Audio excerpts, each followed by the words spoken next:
I had a really bold ambition for this year. To create something about a subject that I have been thinking for a long time. You already know, if you're part of my journey, how much I enjoy being of service to others. I love mentoring, I love helping others overcome obstacles and witnessing their own growth. However, I feel like everything I do with my online videos barely scratches the surface because one-sided conversations like this one only allow you to go so far in one direction. So 2 years ago, I started this journey of designing my cohort program on how to understand childhood psychology. Some years ago, I finished one of the modules in my psychology degree that had to do with childhood psychology.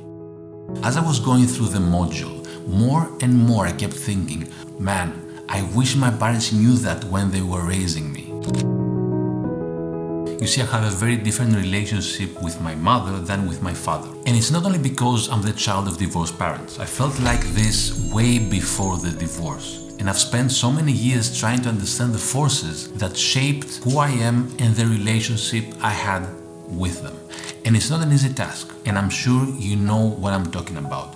As I know, we all go through the same journey one way or another at some point in our lives. And in this quest to understand my relationship with myself and how my relationship with my parents shaped my perception of myself, I came across this beautiful quote by Carl Jung.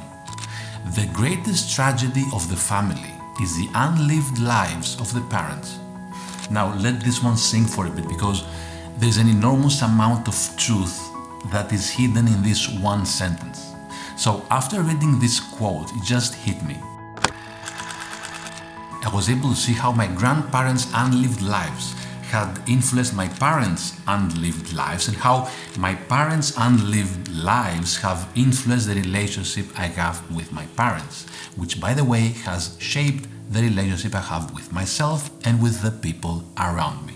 And now you might ask, so is there a greater blueprint, like a greater behavioral design which I can figure out by understanding all the intergenerational trauma and how it has affected me? Well, during my psychology studies, I have found that in the last 30 years of research in neuroimaging, in behavior genetics, in developmental psychology and neuropsychology, we're all born with 400 different psychological traits that will emerge as we mature.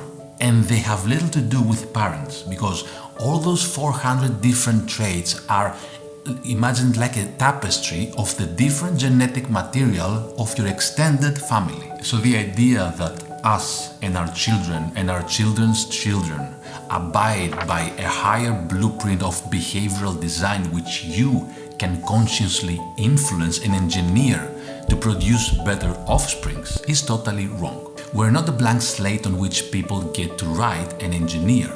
We are a unique combination of genetic material. Dr. Russell Barkley puts it better when he says we are not engineers but shepherds. He makes this great analogy by saying that we do not engineer the individual. We are rather shepherds to unique individuals. We pick the pasture in which individuals will graze and develop and grow. We determine whether they are appropriately nourished physically and emotionally.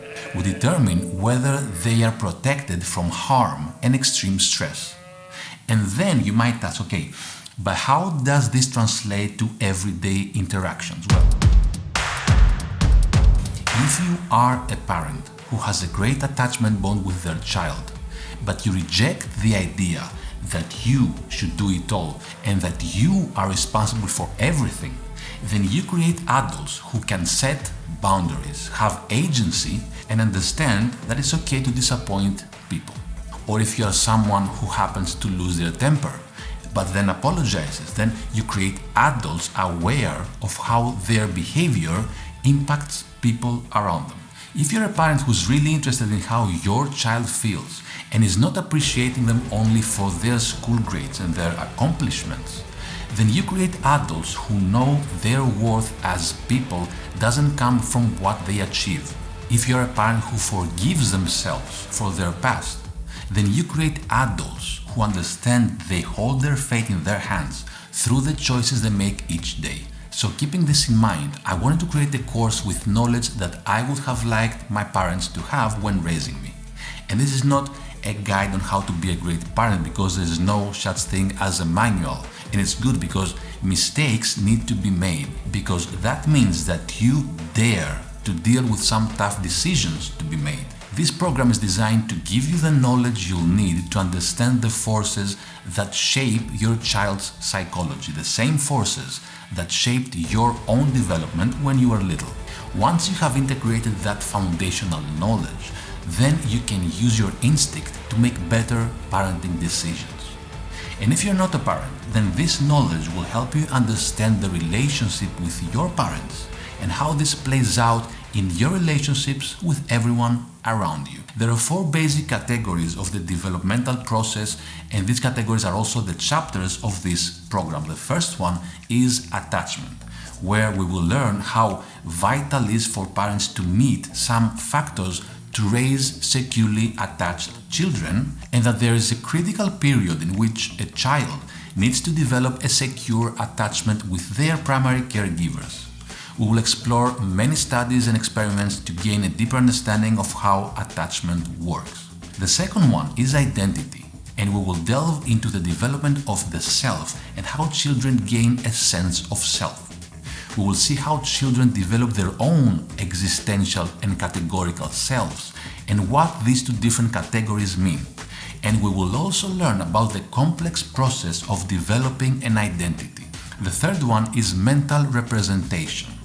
Here we will learn how children learn, process information, and make sense of the world around them. We will learn how children's mind works and how we can use this knowledge to help our kids have better and happier lives. The last chapter is about communication, and we will learn what shared attention is, what intention reading is, and how to share a common communication ground with our children. We will also explore pre-verbal communication in infancy, how babies connect words with objects and actions, and deep dive into some theories that explain human communication. Okay, I wanted this to be a short welcome message, but I'm so excited about the knowledge in that program that I cannot stop talking. So I'm going to be quiet now. It's time for me to stop. We have 4 chapters to go through everything. And one last thing I want you to know is that I've built this program with so much love and attention to all details around everything I share in here. So a big thank you for trusting me in this journey. I'll see you in a bit.